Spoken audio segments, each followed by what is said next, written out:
Hello and welcome to an Unsociable Hour, a bi-monthly podcast hosted by me, Matthew Elliott White. This podcast exists to offer a platform to those who have inspired, interested and intrigued me, and for me to introduce these people to you, the listener. Society seems to force-feed us celebrity culture and tells us who we should admire and look up to. I wanted to introduce you to real people, with real achievements and real accomplishments. People who have inspired me in whatever path they have chosen. We tend to judge people on first impressions. We judge and seldom ever give that person an opportunity to talk about themselves. That is the purpose of this show. I'll introduce a guest who's been very kind in agreeing to be here, and we will chat openly over various topics to learn more about their lives and hear their stories, or simply just to chat and learn more about their passions and their projects. Tonight's guest is extra special. He's our first guest, the only person who will be able to claim that title in years to come when I've overthrown the odds and risen to the top of the podcast subscription chart. I don't expect that will happen, unfortunately, but the truth is I want you to learn more about him. And who knows, maybe something about yourself along the way. Adam Mitchell, it's great to have you here. Hello everyone, yes, I am Adam Mitchell. I am the creator and host of the Japanese pop culture blog, The All Japan Show. Great to be here, yes. Adam, I would love to explain who you are because it's fascinating and I'm a fan of the hard work you do. But I want to give you the chance to introduce yourself, as this will be possibly the first impression to any listeners who may not have discovered you or the All Japan Show yet. Okay, so I've been active in the YouTube/blogging world for a lot longer than I care to really think about, to be honest. I first started making videos on YouTube back in 2013. I first started talking about basically anime related stuff because that was what I was into at the time. And I noticed that a lot of people were talking about that online in videos and stuff. So I thought, I'll get into that as well. I did that all the way up until 2017, when I had the idea to basically start a podcast. And I listened to a lot of podcasts about a variety of things, and to be honest, one of the people that was sort of someone who I listened to back then and thought, this would be a cool thing to do a podcast, because originally it was actually just an anime podcast. I'm getting ahead of myself actually. Originally it was just an anime podcast, and I'd talk about anime and things, and then but then I transitioned into a more sort of wide array of things, and I renamed it The All Japan Show, because I wanted to sort of give a wider array of things instead of just focusing on one aspect of it. I did it for a few months, maybe 2 or 3 months by myself, and then I think it was in September of 2017, I brought in a co-host, a friend of mine by the name of George McCarthy. George is I don't know if he still does it, but at the time he was a manga translator. And I brought him in because he knows a lot more about the traditional side of Japanese culture. He's actually fluent in the language as well, so he was quite an interesting person to get in on that. And the podcast used to be a weekly thing. We used to do it every week, and we'd talk about the news in Japan. We'd talk about not just pop culture news, but general news as well. It's really interesting to see for myself how far and how the show has evolved since then, because what the show is now is nothing like it was then. Like, it's completely different now to how it was then, and it's not. I didn't necessarily steer it in a certain direction. It's just kind of naturally gone into that way. I think how that kind of happened, I think what triggered that really was me and George went to the Hyper Japan event in November of 2017 as press members for that event, and we got to interview some of the acts there. And like the majority of the acts that you can interview at Hyper Japan are music acts, and I think because of that, that's why the All Japan show has kind of naturally kind of evolved into a primarily music-based thing. Not because I necessarily wanted to focus on that entirely, but because of the fact that at that event, those were the only types of acts really that you could, well, not just, but mainly sort of interview those types of acts. That's kind of what the All Japan show got known for, and that is why we've sort of continued down that path. Now, George was with me up until about the summer of 2018, and then he didn't leave because I asked him to or he wanted to. It was mainly just because he didn't really have the time to do it like he had before.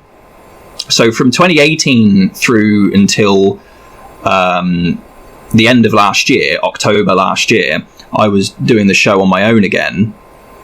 And then in October of last year, there was an event in London called Metal Matsuri, which was a Japanese heavy metal festival. And a lot of my friends that I knew were going to that event, and I said to like a group of people, hey, do you want to come on and do like a talk about this event on the podcast and stuff? And the three people that were the guests on that podcast are now what we call Team AJS, which is the team of people who basically produce the content for the All Japan show. That those three people, I'll say three people, one of them has left since then, but the two people that remain from that still work with me in putting the content out. So it's a very it's a very time consuming thing, to be honest. The All Japan show, it does take up a lot of time, and it's kind of the main thing that I do, to be honest. Yeah, it is. I mean, I must say, the All Japan show, one of the things that I love the most about it is it's very, how can I explain? It's very much lots of different content. I know that you tend to kind of do a lot of reaction videos, and I know that you tend to kind of speak about the music and the anime and things like that. And just recently, the upcoming Ju-On series, which looks great. The funny thing about that is I only found out about that the same day that I did that reaction video. I didn't know that was I didn't know that was a thing that was happening until that day. I think it's great. I mean, with one of the things, because you spend so much time working, obviously, on the All Japan show content, the turnaround is very quick. So obviously, like you've just said, you only kind of discovered Ju-On that day, and immediately that day you did the reaction. So you're always kind of on top of things. I can't imagine there's too much of a delay in reacting to certain things, and I imagine you wouldn't want to, because that, as from I suppose a review point or a review kind of frame of mind, if you leave it too long, it kind of becomes a little bit unimportant, if that makes sense. Yeah, I find a lot of the time that with the show, you have to be on top of things, especially because I cover a lot of underground idol stuff, and that is an industry that moves very, very quickly. So by the time you've talked about one thing, something else has happened, and you need to cover the next thing. There's always something going on there. I just and I will, you know, and talking about idols and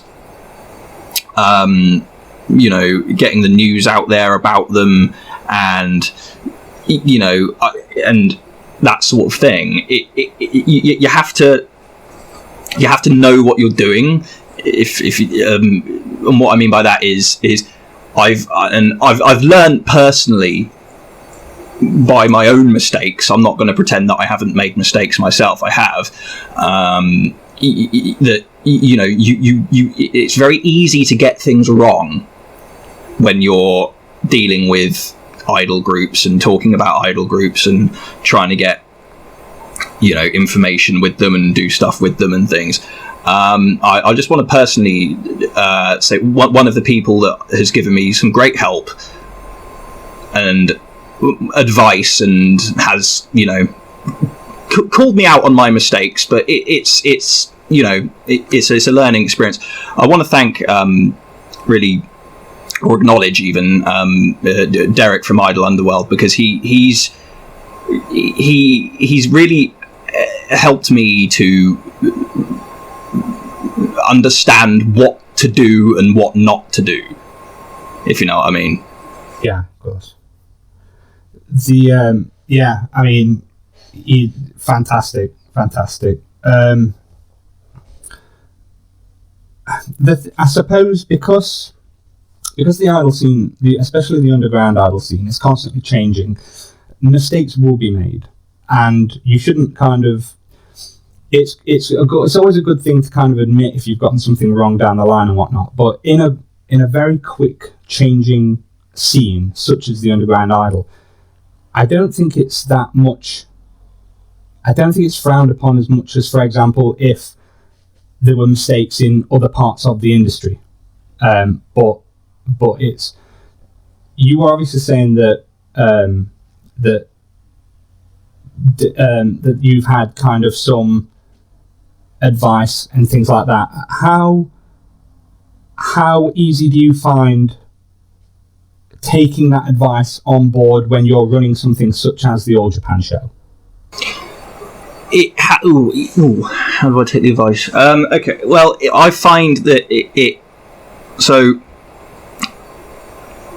with mistakes and things that I've made before, what you have to do really is you have to, or what I've done even is, you know, I've put something out and, you know, said, oh, what do you think of this? And then it will come back to me with you know, the person will come back to me with feedback, and they'll say things like, oh, you didn't translate this properly, or this doesn't look right, or whatever it is. And especially because I'm someone who, and I'll admit it, I'm not someone who particularly enjoys editing. To a point, it can get quite tedious, I find, after a while.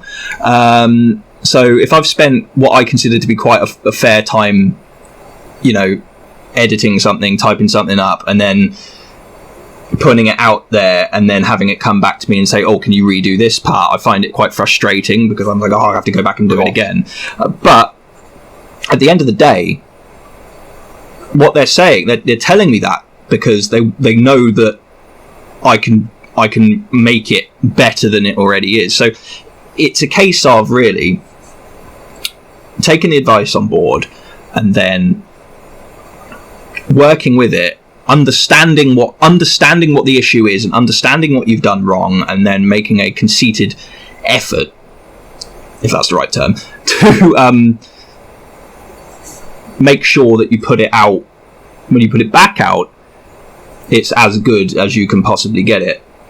And it's the same because obviously it's not just myself that works on this project. I have two other people that work with me, and when they, you know, they'll submit me stuff to send off and all that, I will, you know, it's got to a point with this team now, I find, because of all the advice that I've been given, I pass that advice on to them, and, you know, So the team that I've got now are very they're very consistent now. It's I can count on them really to put out good stuff because of they know what they're doing, basically. So in a big roundabout way, I guess, it is just about taking the advice on board, learning from it, and then just making sure that you know what not to do next time. Of course, yeah, because I mean, as you've mentioned, you kind of have a team and stuff. So the All Japan Show consists of yourself and co-host Tom and Amanda. That's correct. Right. Yes, that's right. Yeah, we do have another. Member of the team, Peter, but he's a bit more. He's not as upfront with it as Tom and Amanda are. If you know what I mean, he's a bit more behind the scenes than Tom and Amanda are. Yeah, because I suppose with the All Japan Show, with having a team, do you find that does everybody kind of have their own particular interest in certain fields, and you all come together to kind of give a kind of like a 360 outlook on that, or is it purely just a case of whatever interests you, that's what I want you to bring to the show? It's I didn't choose them specifically because they like the same things that I like. I chose them because I've known them for longer than. So they joined the All Japan Show in October of last year, but I've known them for quite a bit before that. And the reason why I chose them really was because over the times that I've interacted with them and seen them and known what they're like, I've noticed that they're extremely passionate about the industry. They're extremely passionate about the culture. They're extremely passionate about talking about it and making their thoughts known. And I feel if you've got a team of people who are all passionate about it and all know what they're talking about and all can put over with their words how much they like it, it means that when we put content out, it's always what's the word? It's always sort of like truthful to us, from us. It's always, our true feelings about this. Because one thing that we do, we don't say things to please people. If we like something, then yeah, we'll say, and we'll go, oh, this is great, this is fantastic, we love this. But if we don't like something, we will say that we don't like it. We're not going to say that we like something if we don't, even if we don't like it, we're not going to say that we like it just so that, it comes across well. There's no point doing that, really. I find, if you're going to put something out, it needs to be your true feelings, I find. That really does come across, because one of the things that I love the most about the All Japan Show is how, whether you're listening to the podcast or watching the videos, you can kind of clearly see the passion that is put into it. You can see that it's coming from a place of, you really care about the content you're putting out, not just the output of the All Japan Show, but also the things that you react to and the things that you review.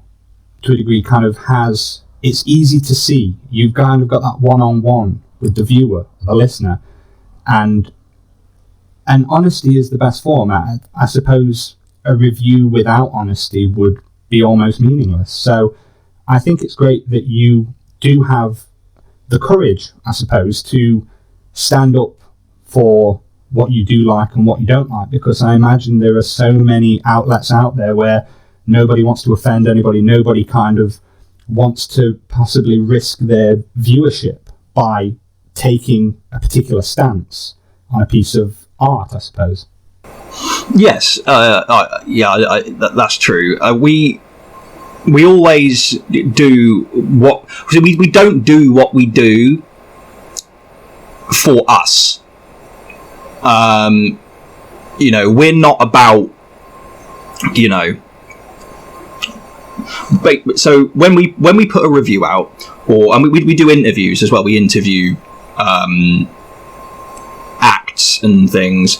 We've done interviews with idol groups, bands, band members, musicians, and various different people.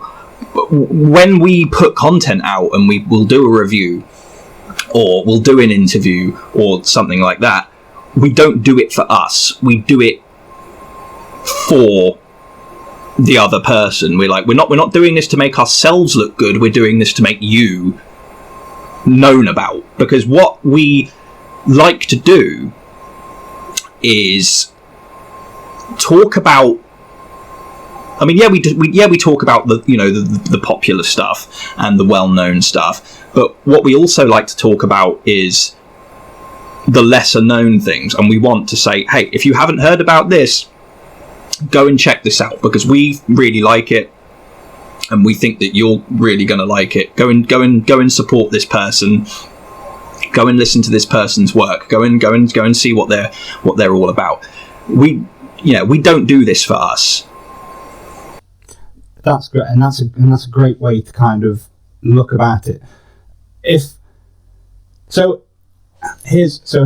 something that quite interests me. I mean, obviously, with the All Japan Show, you host quite a popular YouTube channel and a podcast too. You were saying at the start kind of how you put so much time and effort into it, and every particular thing means not just a recording, but the editing process, the uploading, waiting for that response back or the feedback, I suppose. By juggling both of those platforms, YouTube and the podcast, does it get easier with time? Well, I've been doing YouTube for a long time. Like I said before, I've been doing YouTube since 2013. So I'm used to the way YouTube works. I'm used to recording. I'm used to the uploading. I'm used to scheduling. I'm used to putting things out, and the way it works. I will admit, I don't like YouTube's new uploader system. I preferred the old one, but that's just something completely different. But when it comes to the podcast, I guess I've got used to it. When we first started doing it, it was a bit, we didn't know how it was going to be, and we've had people before say to us, the quality of the because how I record is basically I'll have my recorder and I'll record from my microphone, and the others will talk to me in the group chat, and their voices will come out of the speaker, and the microphone will pick up their voices coming out of the speaker. And we've had people before that have said to us, the audio quality of your podcast isn't great and things. Or personally, I don't think it's that bad. Personally, I mean, when I say people have been complaining about it, it's literally just one person. It's literally one person's complained about it. But we do not have, and we've never claimed to be, this big time, podcast with all the fancy equipment and all the fancy microphones and all the expensive software and all that. We don't. We are primarily an amateur blog with basic equipment, and we just put out what we can, how we can, and to the best that we can. And yes, other podcasts and other channels and other YouTubers and whatever will have better quality content than us, but just because we don't have the best quality content in terms of audio quality and visual quality, I feel that what we talk about and the actual content itself is of a high quality. Yes, and that ultimately is what's more important. People wouldn't come to the All Japan show for the to find out what equipment you're using. They're coming because they want to hear your opinions. They want to hear the content. But I would say that, as you just said, I mean, if you approach the All Japan show from kind of like the opinion of you quite like the amateur style, I think it's got a lot of heart. And I think it's great when you have kind of all these podcasts that have all the fancy equipment and and all the expensive microphones and stuff. But ultimately, what does it matter? They're there for the content. You will only listen to a podcast if it's a topic that interests you. It doesn't matter whether you've got an expensive mic or not, in my opinion. But I do imagine there are people out there who feel different. Obviously, because of the time and effort that goes into it, if you could only pick one platform to go ahead with in the future, which platform, be it the YouTube channel or the podcast, would you prefer to focus all of your resources on?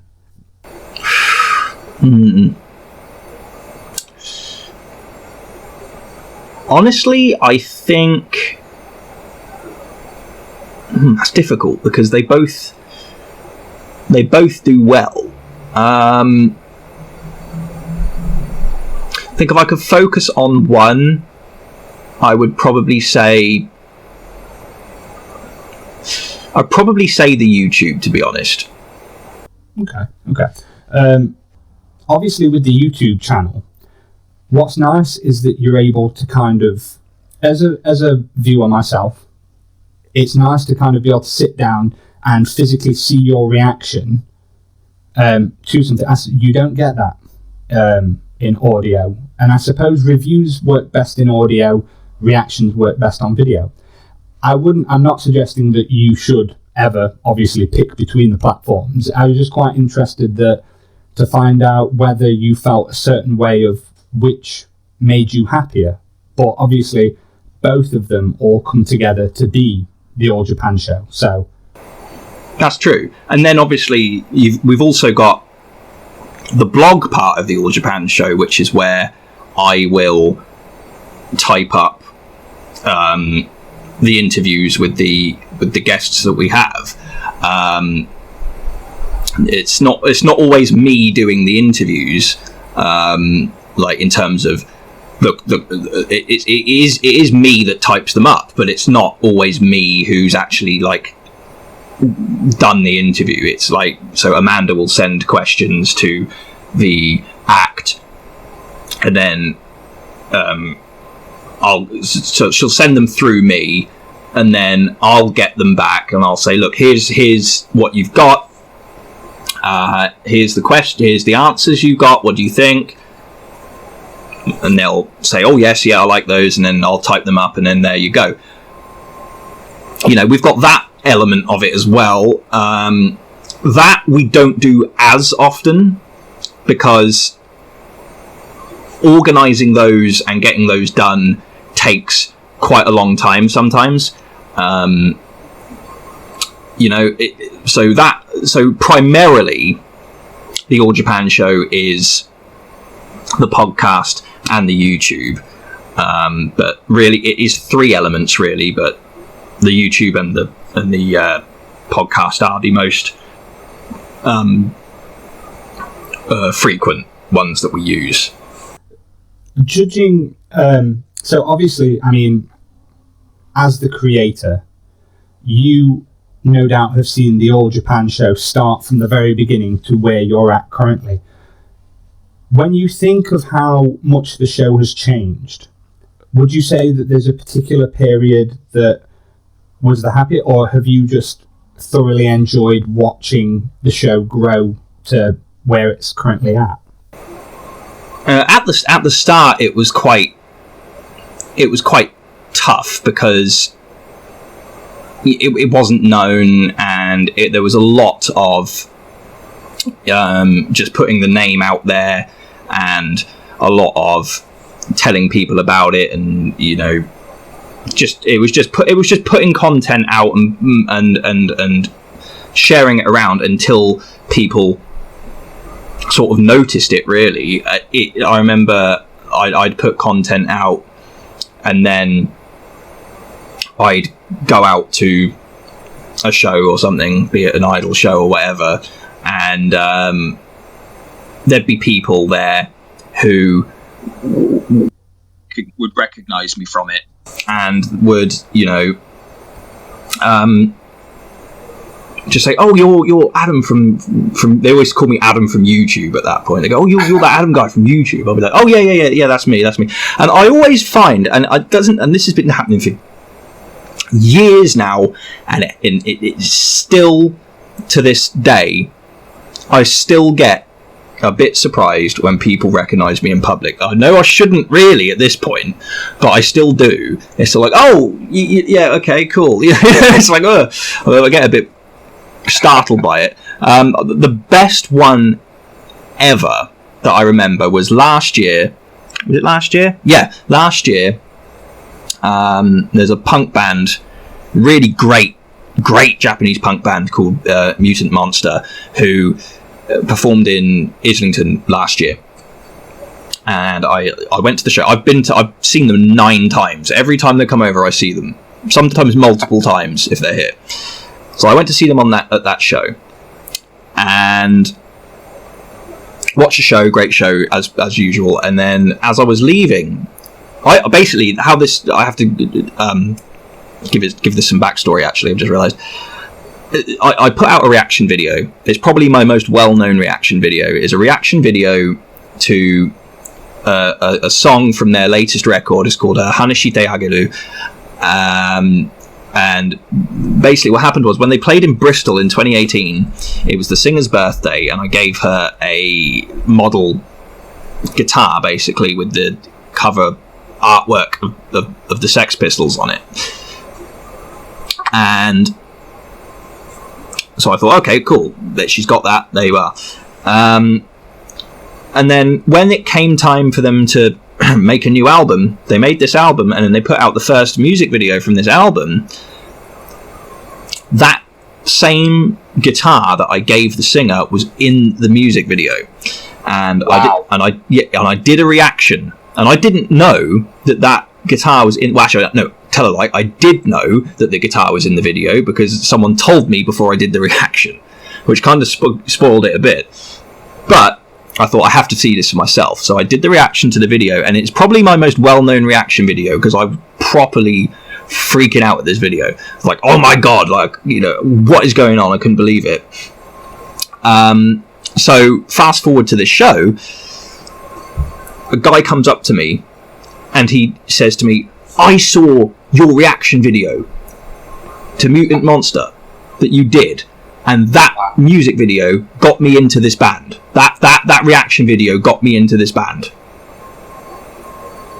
So if I can get people into the music, into the culture, into the scene with my content, or with our content even, then I guess I'm doing something right, because that's really the essence of what the All Japan show is about. It's about showcasing this culture, this scene, these talented people, and trying to get people to notice these people. So if that's what happened with that, then I'm happy. That is, first of all, that's an amazing story. I too share your love for Mutant Monster. That is, how else would be a better way to explain the All Japan show? And just in that story in itself, you have just the passion. Like, quite obviously, it was Mina's birthday. You took a guitar, and I can send you. I took a picture of her with. I might send you. I can send you that picture if you want to see it. I took a picture at that show. That'd be amazing. That would be amazing if you can find it. I'd love to see that. Oh yeah, I'll show you that. So, I mean, as you've mentioned, obviously you are quite clearly very passionate about the about Japanese culture. How did you become involved in that? Kind of what drew you to Japan? Well, it's kind of a funny story, really. How I got involved in it. Okay, this story goes all the way back, really, to 2008, and initially it wasn't. I don't think anyone's ever heard this story before, because I think I've ever actually said this, but initially I was got into, it was actually Chinese culture to start with, because there was the Olympics in China around that time, and they were showing all these things and about the country, and you were seeing things. I thought, oh, that looks really cool. You know, what's that about? That's interesting to me, and I got into that through that. Initially, like I said, initially it was Chinese culture, and then in sort of about 2010, 11, because there was my uncle actually had some. When I used to visit his house, he used to have some, like, in his room, he used to have some, like, anime posters, and I didn't know what they were, right? And the artwork on them looked really interesting to me, and I didn't know what it was, and I thought, it looks cool, but I don't know what it is, kind of thing. And then basically I remember, and how it happened was, it's really quite funny how it happened. There was one night, and I couldn't sleep, so I put the TV on, and I was flicking through the channels, and this was back in the days when they used to have anime on the TV in the UK, which they don't do anymore. You can tell how long ago this was. I was flicking through, and there was this anime show on the TV, and I looked at it, and I was like, these are the same characters that were on that poster. These are the same characters that were on that poster. And I looked at it, and I watched it, and I thought, this is really cool. And so I did some research on it, into what it was all about, and that sort of thing. And that's how I got into it, really. It was through anime, really, which is probably the same for quite a few people. It was just watching that show and doing research on it, and just sort of learning more about it made me more interested naturally about it, and it just took off from there, really. Wow. Okay. That's really cool. Now, these days, obviously, with working on the All Japan show and all this, that, and the other, you also, as you were saying with the Mute Monster, you tend to go to a lot of gigs in the UK. Over the last few years, fortunately, there have been much more opportunity, I think, to see Japanese groups in England or around the UK. What would you say has been your, I want to say wildest night, but what I really mean is, what would be, for you, the best Japanese gig you've been to? Oh, dear me.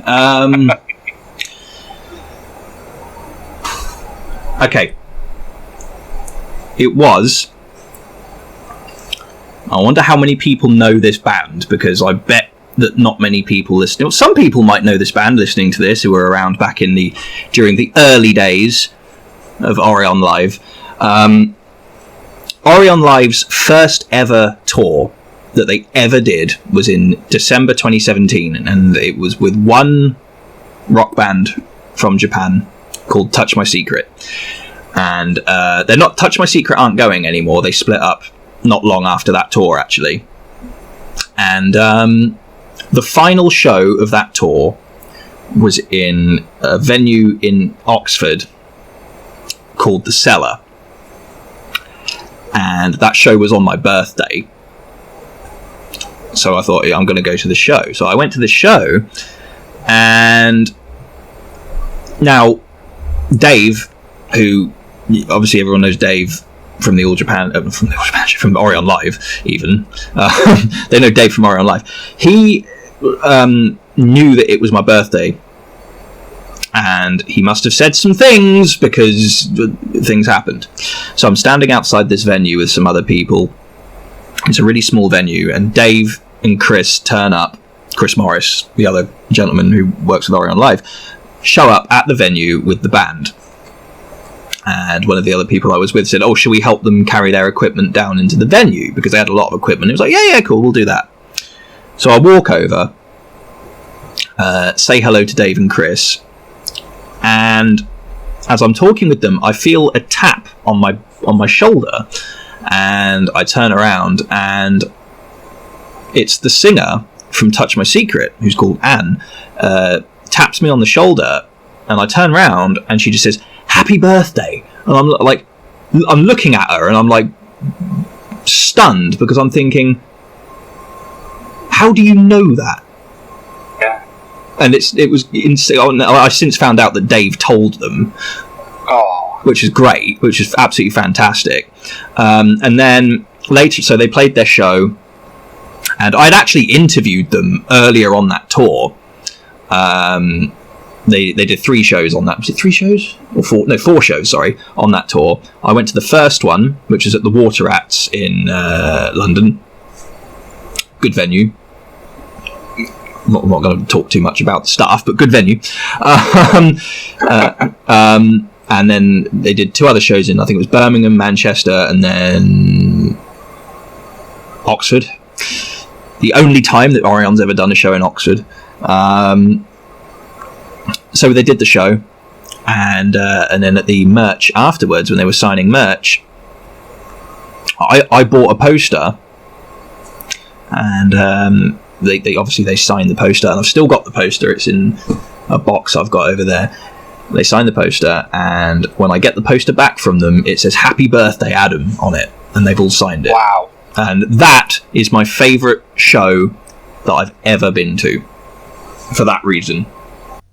That sounds like an amazing experience, kind of all throughout. And Dave from Orion is a wonderful chap. I mean, I've only spoken to him a few times, but the fact that he'd do something like that kind of clearly goes to prove how much love, most of the time the community has for each other. So thank you for sharing that, especially if that's not something that you've really spoken about before. Thank you. I have spoken about that before. That is something that I have spoken, maybe not in that much detail before, but I have spoken about that before. And yeah, what you're saying about the community there, I genuinely believe that the Japanese music community, not just in the UK, but around the world, the community of people in the world from all over that listen to Japanese music is the best, is just the best music community. There's not a single person that I've ever spoken to in this community that is a bad person. I couldn't agree with you more. Every experience that I've had, and obviously, I know that we've had conversations in the past, and I know that I've in particular referred to you once as a community leader, which I can't remember if you were willing to accept at the time or not, but I think it's I remember you saying that. I don't think that was when you were talking with Terry, wasn't it? Yes, I think there was kind of like a group chat happening, and I was trying to let you all know kind of how thankful a lot of us are, especially people like me who, I've loved Japanese music for a long time, but sometimes, as you say, with the underground idol scene, it moves and changes that quickly that it's so easy to be behind the times. And that's why, we do look to people such as you, for the news, for that instant kind of communication to know what the right track to be on is. And I think it's so easy to take for granted the hard work that you do. It helps so many people. And so I know that sometimes, being referred to as a community leader could possibly be kind of like a bit, oh no, don't want the responsibility. But I think it's amazing the work that you guys kind of all do, and everybody at the All Japan show, because without that, there would be in my opinion, there would be a huge void out there of people not knowing where to look, where to, I love watching your reaction videos, because possibly, if not for your reaction videos, it's groups that I wouldn't have known about. I'm introduced to a lot of these groups through the work, that you do. So thank you for that. Here's a question. For new listeners or for new people coming to the All Japan show, do you have a favourite episode, or could you recommend a particular video to newcomers? Favourite episode? My favourite episode of the podcast is the episode that we did just after Metal Matsuri, because it was just 4 people talking who were just blown away by an insane event that had happened, and just it's a long show. I'm not going to say it's a long show. It's like over 2 hours, but it is just, it's the most fun I think I've ever had recording a podcast, because it's just banter. It's and for the record, also, our podcasts they're not scripted at all. None of our content is scripted, which I think also helps, because I think scripted content, it can work in places, but for what we do specifically, I don't think scripted content works. So none of our content is scripted, and that particular podcast episode, I think, it demonstrates how passionate all of us are for the content, for the scene. And it's I think if you're new to us, go and check that episode out, because it will just let you know what we're all about, really. Yeah, of course, and that's a great way to look at it as well. And one of the greatest things about unscripted, I suppose, in a way, is that the opinions and I suppose it can just free flow. It is kind of open to, and you get a better idea of how you're feeling about that at the time as well, because if it was all scripted, it would seem somewhat robotic. Possibly, it wouldn't match up to really how you were feeling about it. So I do think that's great. Obviously, I want to ask you about the current situation that's happening around the world. Has the coronavirus had any impact on the All Japan show? Not really.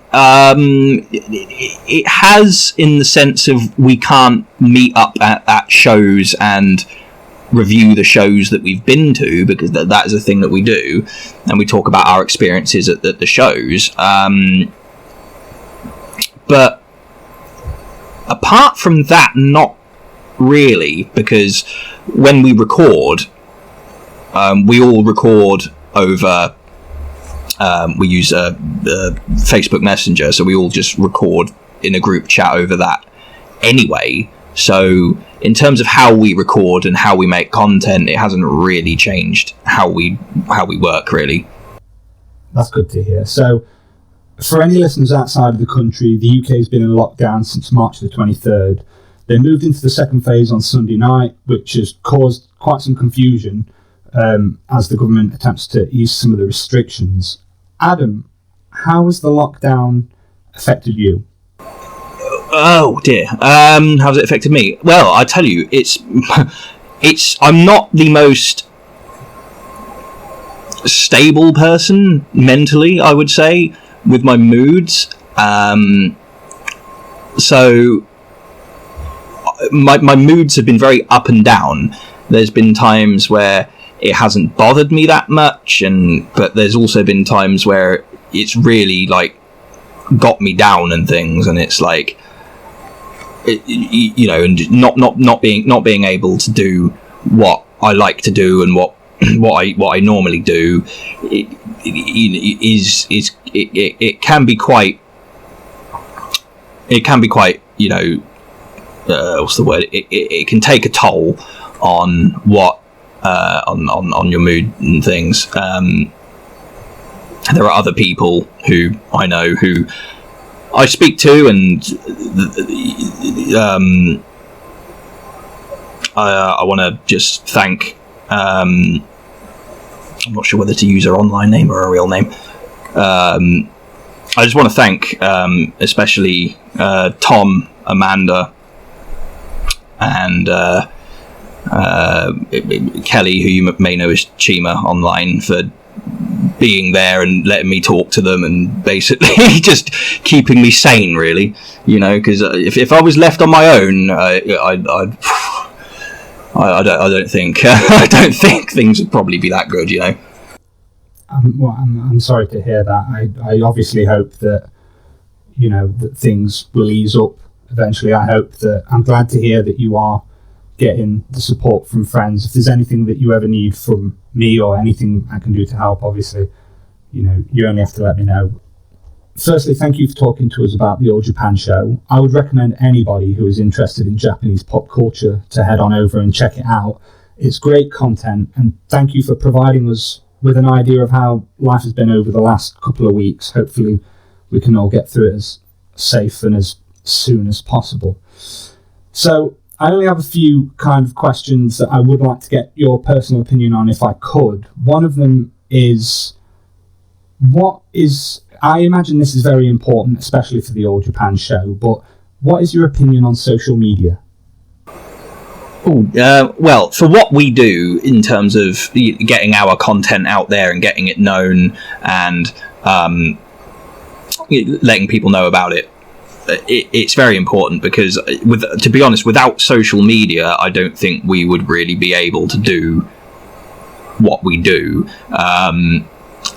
But just personally, when it comes to social media, it keeps me in touch with the people that I want to talk to, because where I live in Reading in the UK, by the way, not far from London, but a lot of my friends, like the ones I mentioned previously, they don't live in this area, and without social media, and I wouldn't be able to speak with them and talk with them, and it just wouldn't work, I guess.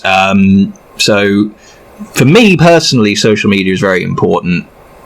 Okay. Do you have a particular preference on what your preferred platform is, or do you just kind of use all of them? I kind of use all of them, really. It's mainly Facebook and Twitter. Instagram I use, but maybe not quite as much. But Facebook and Twitter are the main ones I use. Okay, cool. If you weren't interested in Japanese music, what music do you think you would? What is your favourite music outside of the Japanese music? I listen to a lot of rock and metal stuff. That's mainly really because of how I grew up. My dad was a big fan of that type of music, and I was exposed to a lot of it when I was growing up. So it's kind of naturally sort of wormed its way in to me, really, I guess. So it's that, but really just because that's what I grew up with. Right. Cool, man. Cool. So I've just got a couple of situational questions for you as well, if you're happy with that. Yeah, that's fine. Go for it. Okay. So, if you owned a bar, what would you call it? If I owned a bar, what would I call it? I'm not sure, really. I might have to come back to that one. I'm not sure with that at the moment. Yeah, that's no problem. What it is I recently finished watching a drama on Netflix called Itaewon Class, where they start a bar, and it just kind of came up in my mind. I thought, I wonder how if you started a bar, what you'd call it. Itaewon Class. That's a K-drama, isn't it? I think. Yes, it is. Yes, I didn't kind of want to touch on it because I didn't know if you watch many Korean dramas or. I don't watch many Korean dramas, but I did watch that film Parasite, and I thought that was absolutely brilliant. I thought that was a fantastic film. What did you think of it? I thought it was great. I thought it was really, really good. Do you think you'll be interested in checking out many other Korean films after Parasite? I think just Korean content in general will be something that maybe I'll start to look into, because Amanda, who works on AJS, she's got quite into Korean content. She's a big fan of BTS, and she watches a lot of those K-dramas that are on Netflix and things. So she likes posting about those and talking about those. So I've heard of them, I've heard about them, but I haven't actually really delved really that deep into them yet. So maybe that'll be something I'll look at. Yeah, it would be quite interesting to kind of see you make that transition and kind of explore some of the Korean things, especially because obviously things such as K-pop and stuff is becoming quite big thing. I would argue personally, and this is just something that I've noticed. If we're going to talk about that real quick, I personally think that K-pop is more popular than J-pop. You see a lot more K-pop around than J-pop. Yeah, absolutely. So another question: if you could learn anything overnight, what would you most like to learn? If I could learn anything overnight, I'd like to learn the Japanese language properly overnight, I think, because it would make things a lot easier. You know, I'd be able to just... I wouldn't have to use Google Translate and deal with dodgy translations and things. I just know. So I'd probably do that, just because it like I said, it make things a lot easier for me. Yeah, that can be, especially obviously with the interests and things that we share. Some of the hardest things are that language barrier. So I can completely agree with you there. And if you could time travel once, where would you go? If I could time travel once, where would I go? I would go back, I think, to November 2009, because there was... I'd travel back to a Muse show in November of 2009 at the O2 Arena. I won't say why, but that is where I would go. Wow. That is Muse, you say? Yes. Wow. They apparently are very good live. I haven't seen them personally, but apparently they are very good. Their productions of their shows are quite impressive. Right. Okay. So we're going to slowly start to wrap up the episode. Before I do, I want to ask you an important question, and I'd like you to answer it as honestly as you can. But if you would rather not answer, that is totally fine. Who would you say has had the greatest impact on your life? The greatest impact on my life. So many people. Greatest impact on my life.